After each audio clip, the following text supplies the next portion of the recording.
De grandes foules faisaient route avec lui.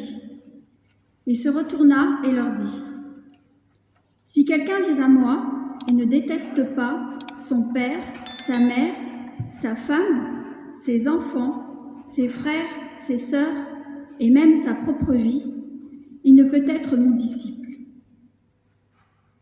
Et quiconque ne porte pas sa croix pour venir à ma suite ne peut être mon disciple. En effet, lequel d'entre vous, s'il veut construire une tour, ne s'assied pas d'abord pour calculer la dépense et voir s'il a de quoi la terminer, de peur qu'après avoir posé les fondations, il ne soit pas capable d'achever et que tous ceux qui le verront ne se moquent et ne disent : cet homme a commencé à construire et il n'a pas été capable d'achever. Ou bien, quel roi, s'il part en guerre contre un autre roi, ne s'assied pas d'abord pour se demander s'il peut, avec 10 000 hommes, affronter celui qui vient au-devant de lui avec 20 000.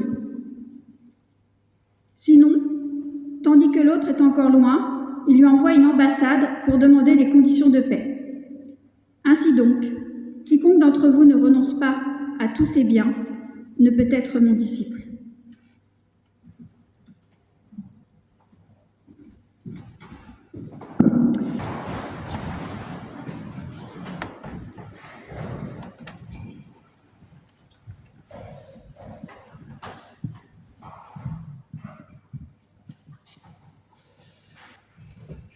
Voici un texte intéressant pour un culte de reprise alors que nous reprenons progressivement nos activités. Car d'une certaine manière, nous faisons partie, nous aussi, de cette foule nombreuse qui fait route avec Jésus et que Luc met en scène dans ce récit que nous venons de lire. Oui, nous sommes venus à ce culte avec ce désir de faire route ensemble, faire route les uns avec les autres, faire route avec les premiers témoins de l'Évangile que ce texte nous décrit, et puis aussi faire route avec ce Jésus dont nous pressentons plus ou moins clairement qu'il va nous aider à avancer. Alors que nous faisons notre rentrée, que nos têtes sont pleines de projets, des projets qui concernent nos activités professionnelles, ou bien associatives, ou bien notre vie familiale, ou encore notre vie d'église. Et voici que justement, Jésus se retourne. Il nous arrête dans notre course et il nous parle comme il s'est retourné une première fois vers ses disciples pour interrompre leur marche. C'est comme s'il ne voulait pas qu'il y ait de malentendus. C'est comme s'il souhaitait interroger les projets, les désirs qui nous animent. Oui, prendre le temps d'une halte avant de reprendre le chemin pour de bon. Et là, Jésus prononce des paroles qui surprennent, il faut le dire. En tout cas, ce n'est pas le discours qu'on attendrait d'un leader ou d'un chef de parti. Au lieu d'un appel retentissant, mobilisateur, Jésus prononce là des paroles rudes, décourageantes même à la première lecture. Si quelqu'un vient à moi et ne déteste pas son père, sa mère, sa femme, ses enfants, ses frères, ses sœurs et sa propre vie, il ne peut pas être mon disciple. Je crois que Jésus ne veut pas tromper son monde. À toutes ces personnes qui le suivent et qui hésitent encore, eh bien, il annonce que le chemin sera difficile et qu'il marquera une rupture. Leur vie ne sera plus la même, demain sera différent d'hier, et ils devront faire des choix, accepter des renoncements. Alors, hélas, ces paroles ont souvent été utilisées dans l'histoire pour justifier les pires dérives sectaires, ou même le fanatisme religieux.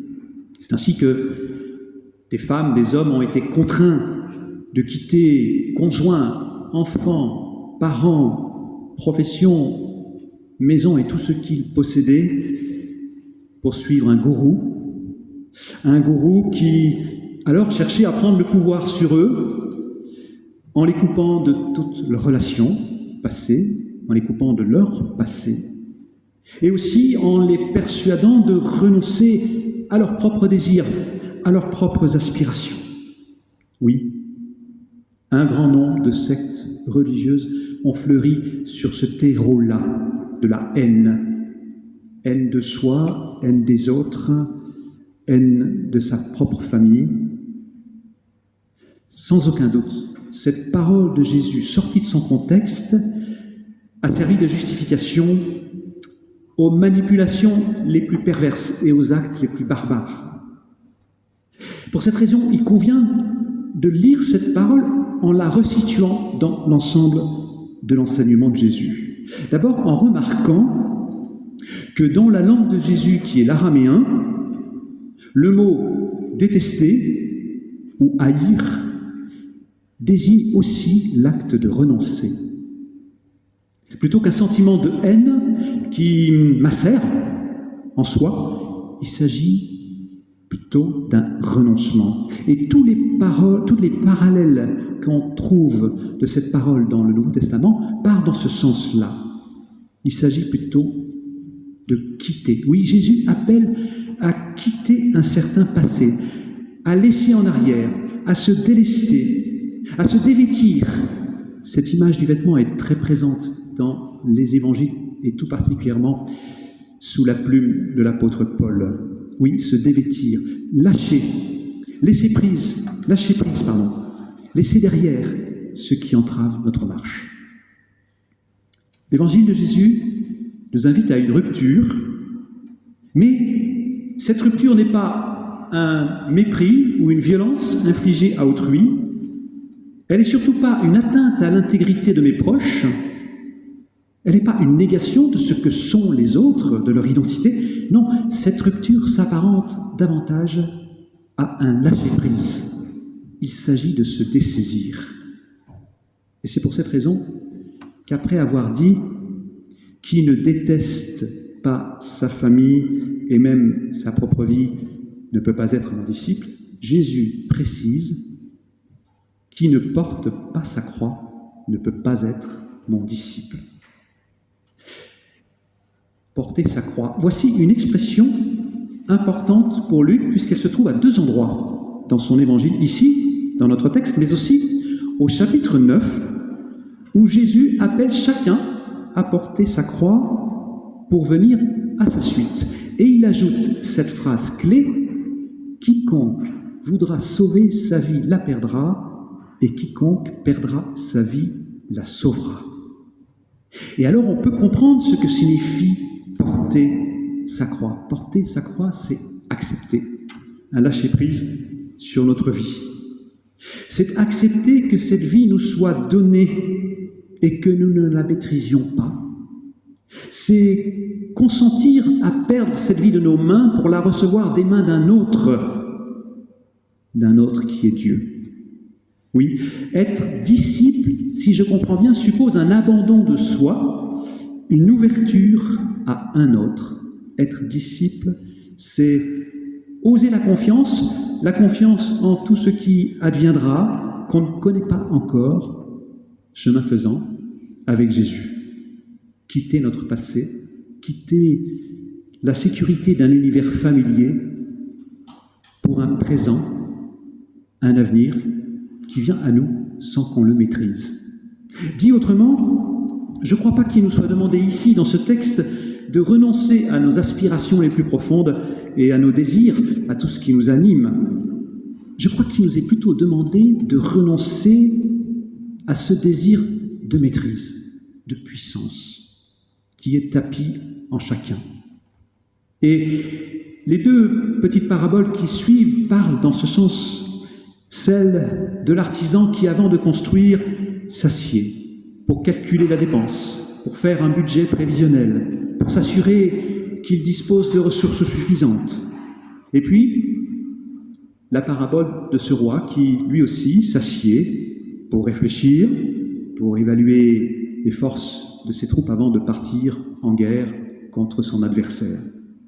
Oui, appel à la sagesse, au bon sens, pour éviter de se lancer dans des entreprises pharaoniques et dangereuses. Ainsi, voilà, nous sommes appelés à entendre cette invitation à s'asseoir, à la suite de l'entrepreneur et à la suite du roi de nos deux paraboles. Il sera bien temps de se lever plus tard pour se mettre en route. Mais là, maintenant, auparavant, il est bon de s'asseoir. Oui, il y a comme un équilibre à trouver entre la mobilité et la pause. Vous savez, comme dans une randonnée. Il est bon d'interrompre notre marche par des haltes salutaires où on peut se ressourcer, se reposer. Oui, être en marche et en même temps s'asseoir. Ces deux verbes sont en tension. On a besoin et de l'un et de l'autre. Alors s'asseoir pour faire quoi, me demanderez-vous? Il ne s'agit pas simplement de se reposer comme dans une randonnée. Ici, il s'agit, je crois, de s'asseoir aussi pour méditer. Méditer sur les motivations qui nous animent avant de lancer nos projets. Et aussi méditer sur nos limites et les accepter. Est-ce que nous voulons construire une tour comme à Babel?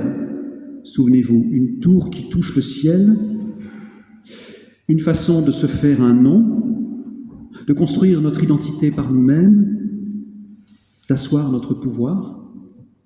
Est-ce que nous voulons partir en guerre contre d'autres, comme ce roi mégalo qui cherche à se tailler un empire? Oui, les images choisies par Jésus parlent d'elles-mêmes. L'image de la tour, comme celle de la guerre, renvoie à ce désir de toute puissance tapis en chacun et qui, c'est vrai, lorsqu'il surgit, génère la violence et la mort. Hélas, chaque jour, l'actualité internationale nous en donne de tragiques exemples. En Ukraine, comme au Moyen-Orient, alors que la puissance des armes fait rage, que des milliers de familles et de peuples sont anéantis, victimes de bombardements, privés de secours humanitaires, chassés de leurs terres. Alors nous pourrions dire, mais ça, ce sont nos gouvernants, les puissants de ce monde, ce n'est pas nous. Mais moi, j'entends dans cette parole de Jésus comme une mise en garde bienveillante qui nous est adressée à nous aussi aujourd'hui. Attention à la folie des grandeurs. Je me le dis aussi à moi-même. Je dis nous, je ne dis pas seulement vous. Attention aux ambitions démesurées qui parfois colorent nos projets. Alors, nous entendons parfois que ceux qui n'ont pas d'ambition ne vont pas loin. Mais pour ma part, j'entends autre chose, là, dans cet évangile. Jésus interroge nos ambitions. Il nous demande de nous interroger sur ce qui motive nos ambitions. Car c'est vrai, certaines ambitions sont là d'abord pour nous mettre en valeur, plutôt que de servir l'intérêt général. Certaines ambitions débouchent sur des actions importantes, mais d'autres sur des actions qui ne mènent nulle part, parce qu'elles ne tiennent pas compte de la réalité.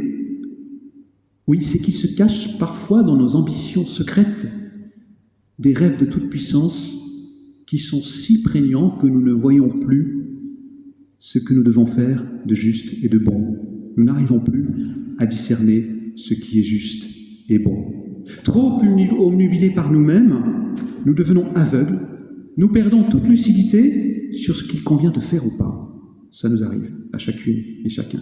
Ainsi, je crois que ce n'est pas le fait d'avoir des projets qui est en cause ici, c'est plutôt ce désir de toute puissance ce désir de tout maîtriser qui parfois nous anime. Alors je crois, la radicalité de l'Évangile, c'est cela. C'est ce changement de vision, c'est ce retournement intérieur, c'est renoncer à se faire un nom à travers des projets que nous mettons en œuvre. On pourrait dire, c'est renoncer à être des héros de la foi. Et tant pis si nous devons renoncer à certains projets trop grands. Tant pis, ou peut-être tant mieux, parce qu'il nous sera donné de vivre autre chose qui ne dépend pas de nous seulement, mais aussi des autres et de Dieu. Autre chose qui, peut-être, emplira notre vie d'émerveillement, de reconnaissance pour ce qui nous sera donné de vivre, de partager avec d'autres. Alors oui, nous sommes libérés du souci de nous faire un nom. Nous sommes libérés de la nécessité de justifier notre existence. Nous sommes comme conduits à accepter que notre existence humaine soit marquée par la fragilité, par les limites et aussi les impossibilités. Car nous savons que c'est avec ces limites et ces impossibilités que Christ nous met en route avec lui. C'est dans l'acceptation de notre vulnérabilité, dans la confiance en sa grâce seule, qu'il nous invite à le suivre. Alors comprenez bien, il ne s'agit pas là d'une leçon de morale. Je crois que c'est plutôt une bonne nouvelle qui nous est donnée. Une bonne nouvelle qui retentit, c'est l'exigence de l'Évangile dans ce qu'il a de plus radical. Parce que je suis aimé de Dieu tel que je suis. Parce que je prends conscience qu'il m'accueille avec ma vulnérabilité, c'est-à-dire avec mes échecs, mes erreurs, mes faiblesses. Parce que je sais qu'il m'appelle à sa suite avec mes compétences et aussi avec mes faiblesses, avec mes possibles et aussi avec mes impossibles. Alors je me trouve dépréoccupé de moi-même, suffisamment dépréoccupé pour du coup être au service des autres, être disponible aux autres, attentif à leurs besoins, à leurs attentes, être attentif aussi à l'actualité de mon quartier, de mon pays ou l'actualité du monde, et puis évaluer sereinement mes possibilités et mes limites. Ainsi, je partage cette prière avec vous que je fais mienne. Tel que je suis, Seigneur, me voici. Aide-moi à te suivre, libéré du souci de me faire un nom. Aide-moi à te suivre dans la joie d'être à ton service et donc aussi au service de ces frères et de ces sœurs que tu places sur ma route. Oui, donne-moi d'être joyeux, d'être à ton service en acceptant mes fragilités et en assumant mes incapacités. Amen.